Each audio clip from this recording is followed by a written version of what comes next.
Hello, and welcome to the Business of Dance, where we talk honestly about money, life, and work in the world of dance. Today, I'm in conversation with someone who owns three big hats: a performer, an actor, and a dance school owner. We'll trace how her journey unfolds across these paths and what this mix teaches us about real career options and money in the world of dance. Thank you for doing this, Didi. It's my pleasure. I know you from a long time, but for the ones who don't know, can you tell us a bit about your childhood? Okay. I have always been a person who loved dancing, and I think not to dramatize it, but I think it started from when I was in the womb because my mother was really passionate about dancing, and for whatever reasons, she couldn't pursue dance. And I think she always wanted a girl child just so that she can dance. And I think she had that so strongly in her mind, soul, and heart that it just happened. She manifested it. Yes, she did. So you were born in Bangalore? Yes, I'm born, brought up, and everything in Bangalore. You have always been in this. I've always been a South Bangalorean, Okay. to be precise. So when did dance actually enter your life? Uh, I think I started dancing Bharatanatyam when I was in fourth standard, and I did that for 3 years.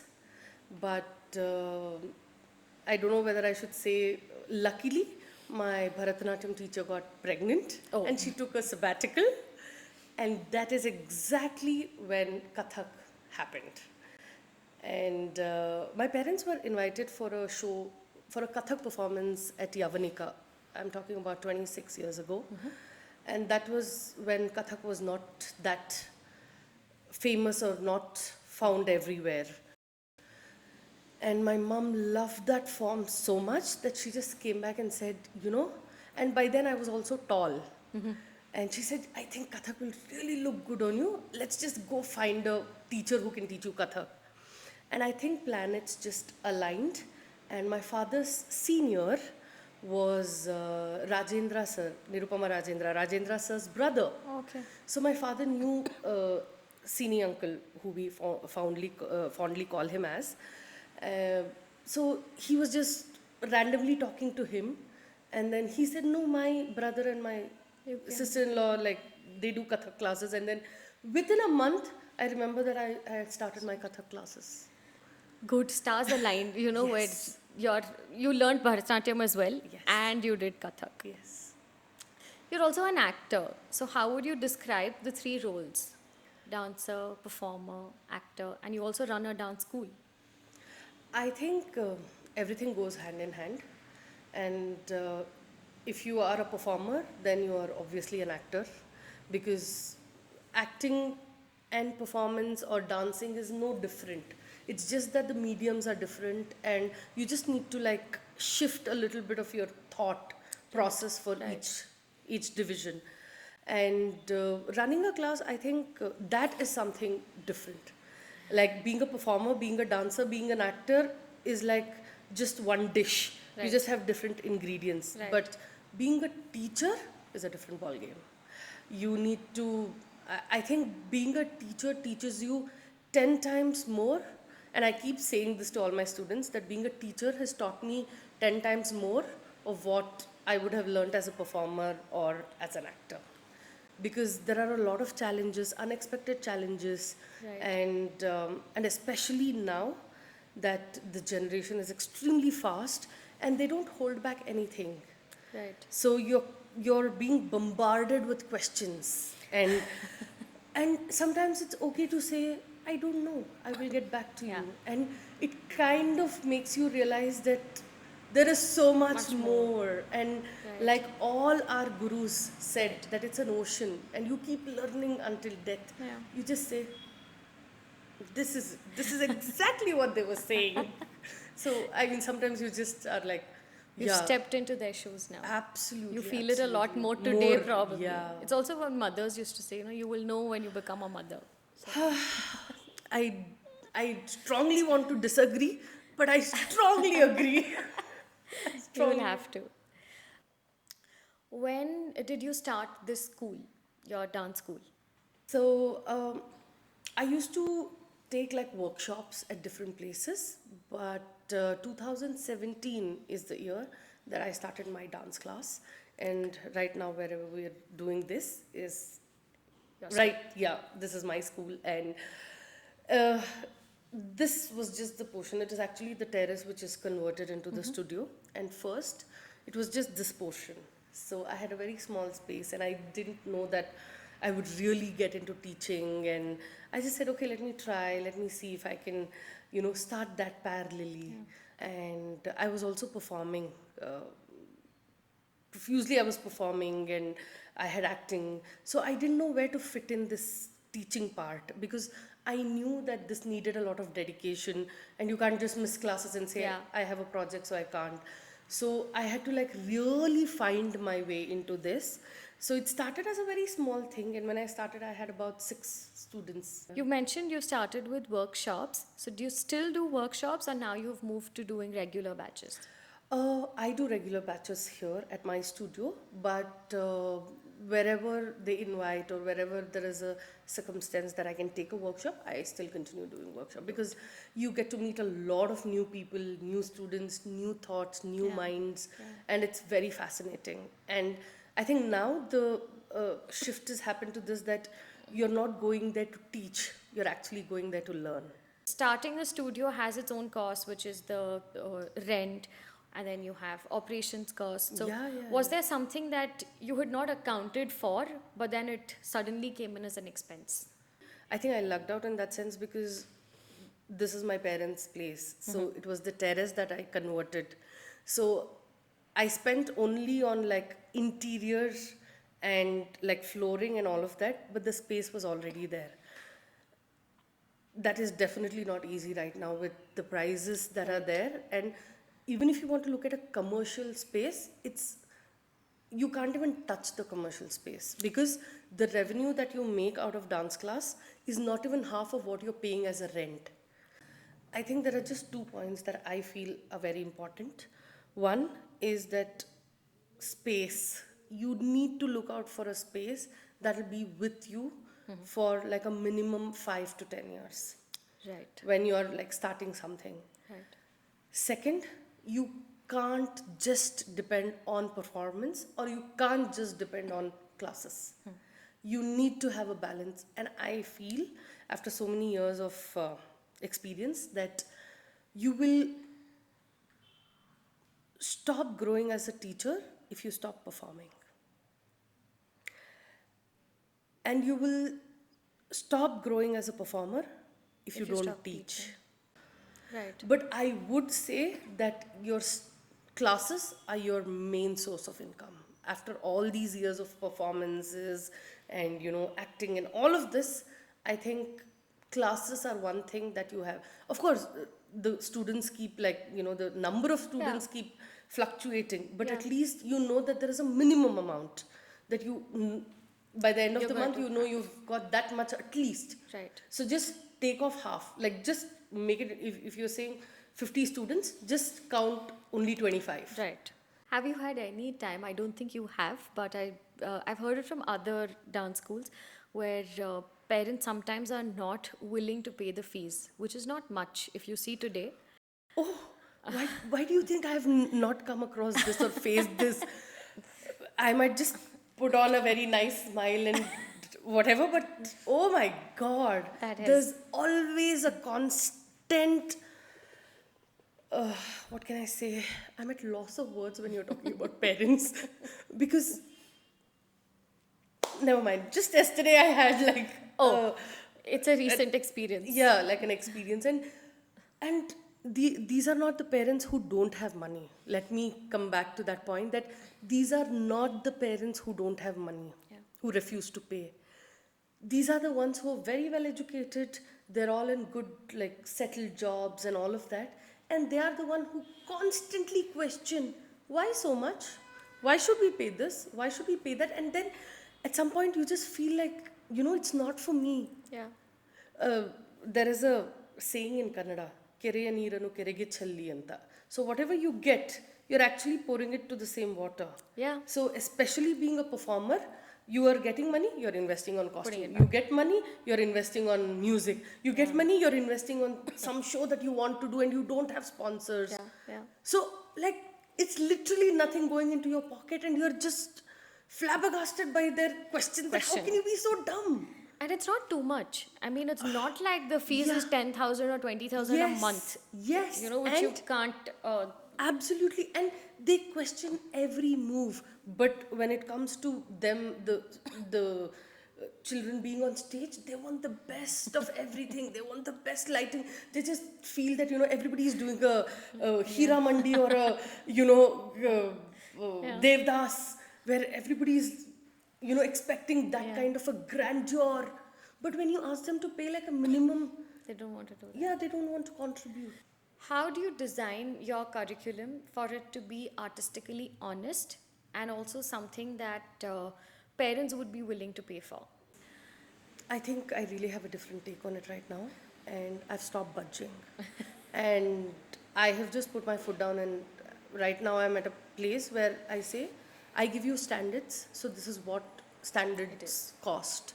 So if you can't do that, and you've been watching this kind of shows and whatever we have been doing, so if you cannot abide by the rules, then there are 10,000 places which will You can go follow your rules. So now I'm the bad cop, and I'm okay being the bad cop. As we were talking about the studio, I feel anyone starting off now, because back then things were a lot simpler. Today we have to look at these. Who's our audience? How are we going to make money out of this whole thing? Absolutely. And I have to mention this. People just don't root for each other. They're always looking at each other as a competitor. And I think we should just stop. Each of us have our own journey. Yeah. So why are we looking at the other person as a competitor and saying, I will not tell you what I had or what I'm doing. Gatekeeping things. And suddenly just, if I don't know something, if I come and ask you and you're not telling me that, then that void Yeah. will continue and it will become more. That's where the community gap arises. That's where yeah. we're not able to become one unit Yeah, still. Because we don't think of each other as one. Yeah. And it's not like our community. Yeah. And I mean, even with me, I think I have decided that this year is going to be more of collabs, and I want to try new things. And I think we get so settled, we get so like comfortable in our own space that we just don't want to try something new. And that new, and it is genuine at whatever age you are, it doesn't matter. That kind of insecurity and trying something and the jitteriness that you want to do something new, all that creeps in, and it takes a long for us to like jump and say, okay, we'll dive into it, let's see. We'll swim later, let's just dive. देखा जाएगा. हाँ, वो अभी I think it's slightly difficult right now, but very carefully I'm trying to do that. At least by the end of this year, I would want to say that yeah, I've just jumped. देखा जाएगा कि क्या होगा. Done. We'll see. Yeah. What are your thoughts on looking at dance as a business? I don't mean commercialization. I don't mean trying to extract money out of it. But I just mean for basic sustenance, because I don't think even that dancers currently are doing. I feel like every dancer has a parallel job that they do, because that's the only way to sort of run family, get money into the house. But in the future, do you see there is a possibility for dance to become the only form of earning money? Absolutely. I think some of us are already on it. Like, for us, dancing is the only source of income. And like I earlier said, your classes makes a huge difference. So that is one. And even shows, government has a lot of money, and they have like a set amount that is given every year. But where does the money go? We have no clue. So if we somehow manage to get our Grants. way through it and see how we can get grants. I think that really will help a lot of dancers. But even if we don't have to, let's say, get involved in the grants or trying to get money from the government, what is it that can maybe, since we're talking about community as well, as a community, what is it that we can change for ourselves? How do we start shifting the perspective? I think the first thing our community needs to learn is to say a no. Right. Because most of the times we compromise. We accept things for like peanuts. And this is not going to fetch us anything in the long run. The first thing we need to learn is to say a no. And if everybody say, so what happens? If I say a no and you say a yes, so they're definitely going to come to you. So the loss is not about me, it's about the community. Yeah. Where they're going to approach 10 others who will say a yes. Yes. But if the whole community says a no, they will just mend will their change. ways It will change. and they'll say, okay, if you want them, then this is how it Yeah. is. So also I feel that like a minimum amount or like a minimum remuneration is very important. And I think as a community we should work towards that. Nobody should right now dance for like 500 rupees. Yeah. If a family of 4 wants to go watch a movie at PVR, Easily. yeah, but if you charge the same amount for a production, you literally have to beg people to come and watch your production. So why is this happening? Also because we need to maintain a standard. In schools, we have that. We are learning all different subjects, or even when you have specific courses, you still learn the marketing aspect of it. I feel like dancers have the utmost potential because their bodies Yeah. are already creating content, but they have not been taught or channelized the right way to do it. Yes, I feel there is a lot of gap, void even in that space because there is no talking happening. It's only doing. Like you learn pieces, you do perform pieces. Do you talk about pieces? Do you talk about what you feel about that and what I feel about it? And that is something I have introduced in my classes. We talk about a piece. We talk about why it is like this and why can't it be like that. Sometimes it can be, sometimes it can't. Yeah. So sometimes we have answers, sometimes we don't. But at least let's get there to figure out whether we have answers or not. Yeah. So I am teaching parampara ka ye hai, you have to follow that. It goes on. I understand, but let's talk about it. Let's talk about what we feel is missing in this piece or what is not missing, what I feel very good about it, very good about that piece. So let's talk about both. And most of the times we're only concentrating on, okay, let's do a seminar, but nobody is interested in that seminar. They're always interested in the performance that comes after that seminar. हम seminar तो attend कर ही लेंगे पर किस किस का performance हो रहा है, वो क्या नाच रहा है, ठीक है हम वो भी देखेंगे, पर let's also talk about like practical problems that we have, no. It almost seems like we as a community don't have problems because nobody's talking about it. Yeah. In closed doors, maybe we'll have a lot to say that this has happened. Absolutely. And I don't know why there is a fear. So I think that needs to like slowly Change. fade. It's not going to happen in like that. It will take time, but I think the shift has slowly started, but it has to like buckle up now. Like you have to pace it up now, otherwise it's going to be very difficult in the times to come. Talking about real numbers, Didi, if we can get into the financial structure, but what do you think would be the right fee amount for somebody if we have to look at 8 classes? How many students do you think you need for you to make it sustainable? I think for 8 classes, it is the minimum that you should be charging is 2,500 right now. In current times, I'm talking about 2,500, which will work both for the parents as well as the teachers. And that's the bare minimum you're paying. Yeah. Because as teachers, it is also the responsibility of the teachers. Because they're not just teaching them dance or an art form. Art form has all subjects. they're covering 6 subjects under one title. Yeah. And they're also not charging you for separate subjects. And it's not spoken about, right? Yes. They just talk about it as one. I did not know dance had theory until I did my choreography course. I was very happy with the fact that I'm going to dance all day. Yeah. And the day they gave us books, I was like, what is happening here? Why am I being handed books when I should be dancing? But you do realize it in the course as you go that it's all hand in hand. It can't be separated. It can't be, yes. But it's not packaged well for people to understand what is going in. Yes, because teachers themselves don't know how to explain this to the parents. Like, that's why I said experience matters. And today, when I teach my students, I tell them that this is what you're learning.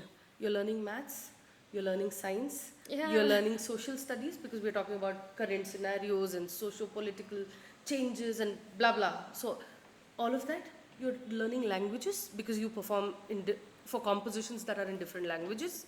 And have I left a subject? Oh, what? So you basically cover all the subjects, but are you charging separately for that? So when you're talking about Kathak, you're talking about the center, axis, all of that. So you'll say, okay, now I'll take fees for science that I taught in class today. Tomorrow I'm going to take fees for the language that I taught, because I taught them Brij Bhasha, I taught them Kannada compositions, I taught them Sanskrit compositions. And in a way they're learning that language. Yeah. So you never charge them separately. And this is what the parents need to understand, that they're paying for an overall package where it's an overall growth. You become stronger emotionally. You become stronger physically. They say, I'll get, you have so many funny situations where they come and say, I'll put her to dance class, she'll lose weight. Like, this is not a weight training program, but, yes, they do. They do. I'm not You going to should. They do, right? And You should market it as this now, and then probably you'll get more money out of it. And now because weight training programs are charged a lot higher. Exactly, and they're all ready to pay that much amount. Yeah. I know for like one personal session costs them 1,000 rupees minimum. Easily. And if I say I'm going to take personal classes, it's 8,000 a month with the minimum charges that I'm talking about. I just inquired about Pilates or something very recently, and I was like, people really pay so much? They pay 3,000 per class, and it's a group class. Mind you, it's not even personal. Yeah, it's not a group one-on-one class. session. And I see 25 students who have enrolled, and I'm like, dude, should I just shift for the month? So should I just shift to like workouts and Pilates and From Manasa Joshi's Kathak studio to Manasa Joshi's Pilates studio. I really think, because suddenly everybody is willing to pay. But having said all of this, I also know that there are these amazing people who are there who just love art because they understand. And I'm not talking about my generation, I'm talking about the younger generation. And when they first started classes, they used to question a lot. Ma'am, why do we do this? Why do we do that? Performance hi to hai, kya hai? Now that they are experienced, they love going on stage, and now they say, ma'am, we should talk about this to my own friends, because they're not ready to pay. If I ask them to come and pay for my performance, they'll be like, it's your performance. No, but they're ready to pay for like whoever, Tom, Dick and Harry. Yeah. They're the ready same day they will all go eat a pizza, which is going to cost them more than this. Yeah. And now I'm like, I can't change. I can only do so much. I can take the horse to the water. I can't make the horse drink it. Yeah. So you are that person who can make it drink. So you have to tell your friends that, you need to come watch shows. The channel. You need to promote yourself. Yeah. Your art. Very important, very important. While we're at it, it's very important, I feel, for you to market yourself. You being talented is one thing, but if nobody gets to see that talent, or if you're just going to sit at home and say, you know what, people will come to me? No. That's not going to happen. And I think this is a lesson I learned from my student, to be very honest.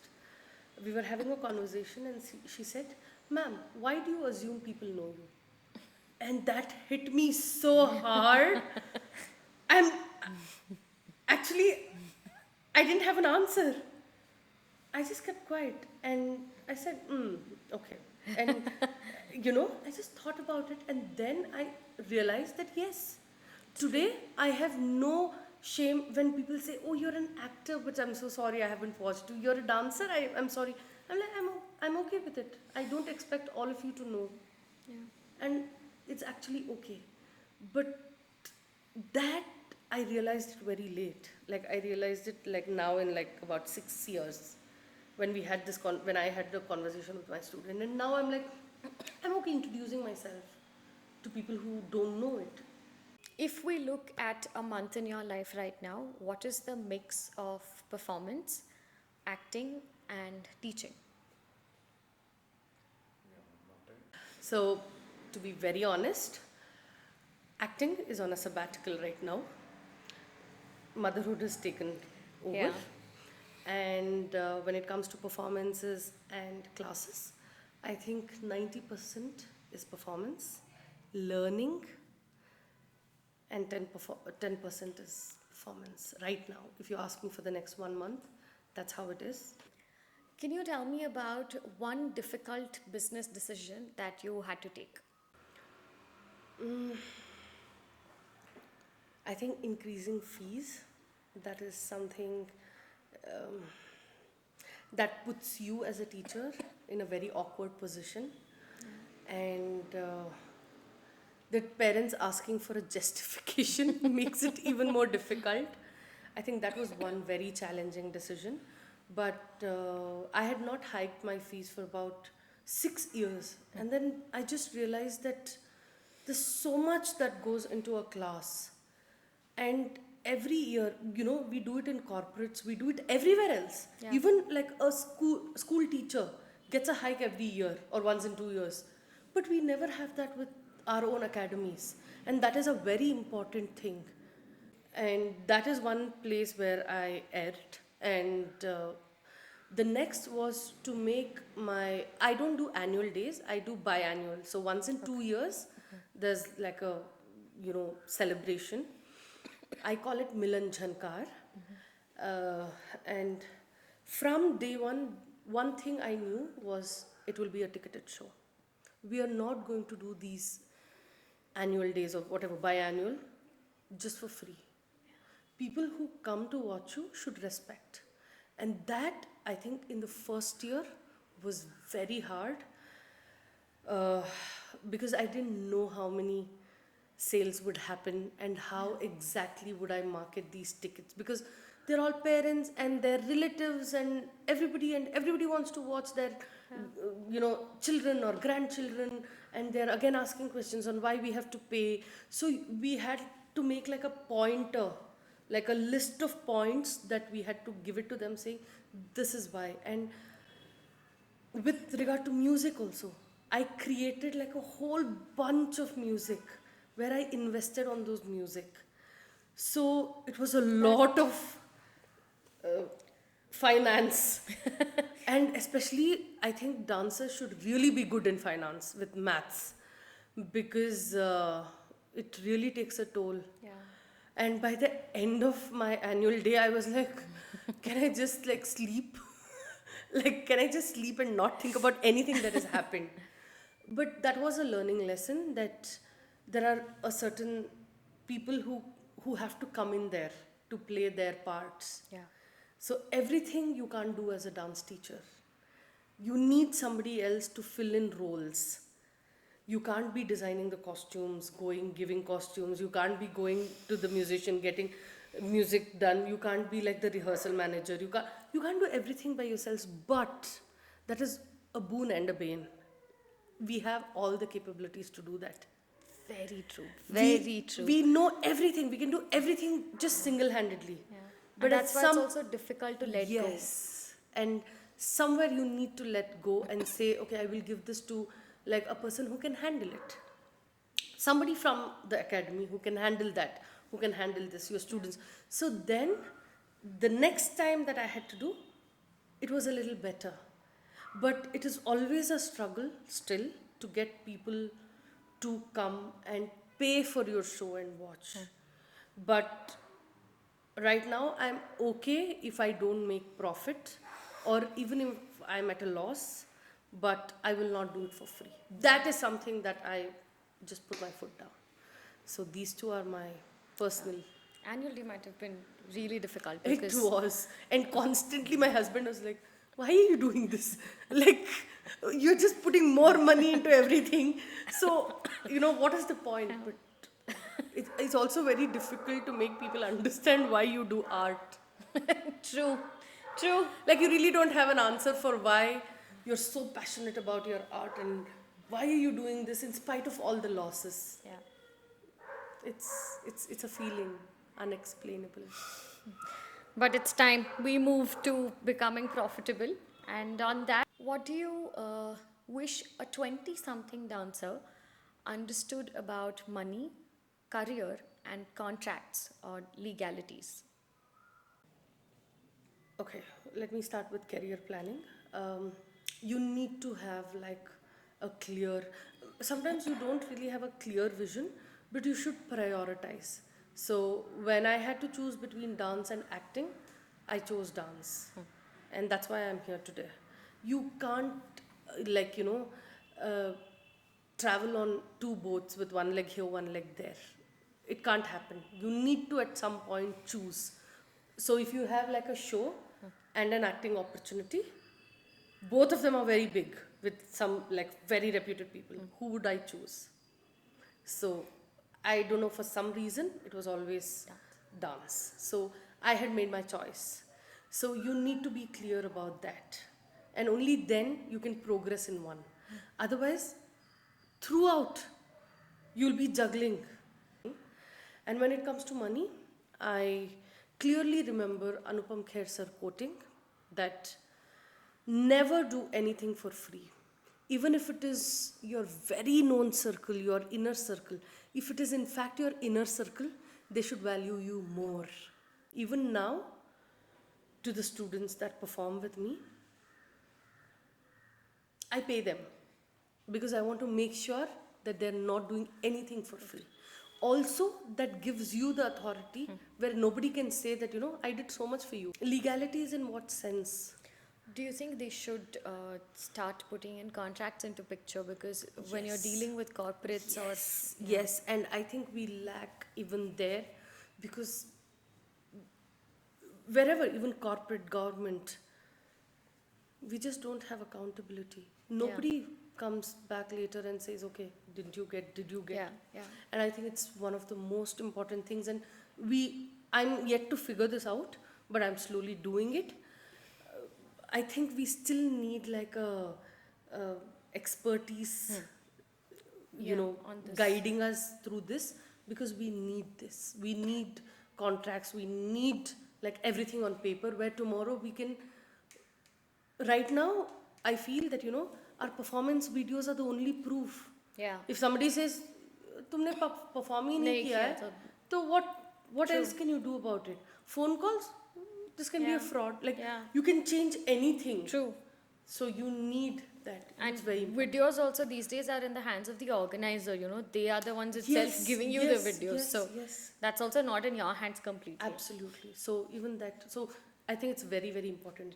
If a young dancer wants to be like you, perform, act, and teach, what is that one habit that they should start today? Give a lot of importance to your health. That is the first thing, and discipline. Like, I have seen things changing, like, unimaginable changes with just discipline.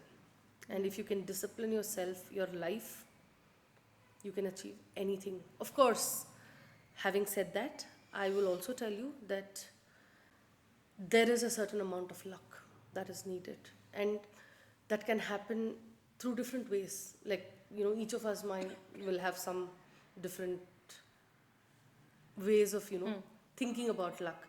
Like, maybe you pray, or discipline itself is your thing, or work is worship, or whatever. it's a very subjective thing, but just Plays hold a on to that. And life always challenges at very apt point. So just hang on. Hang in Hang there. on. That is the most difficult time, but just hang on, because if you pass that, then it's a cakewalk. Yeah, maybe you can't see it, but your shore is just there. Be there. Is there a money mistake or a career decision Career that you wish decision. you could redo? Yes. Maybe if I had known a lot more things in dance, with respect to dance, with the exposure that they have now, if this was available then, maybe there was a lot of things that could have been changed. Um, if we had opportunities like this, if we had accessibility like this, if we had um, people who were more vocal, if people, were there, like so many factors. I think if all this had come a little earlier, then maybe careers would have been different now. But of course, it's a life lesson that you learn, Yeah. and you always are thankful for whatever has happened, grateful for the people who have been there, who have done few things, who have not done. Grateful to both of them, because who were there, grateful that they were there. Who were not there, grateful that they were not there. So it actually helped me carve my own way, carve my own life, and you know, to get it to whatever it is. Great. Thank you. Thank you so much. Thank you. It's been very interesting, and thank you for having me here. And it was lovely talking to you, Rutali. And it is always lovely talking to you. Thank you. And thank you for watching The Business of Dance. If this episode helped you explore new possibilities in your dance, do share it across with a friend. Until then, keep dancing and keep treating your art like a serious living career.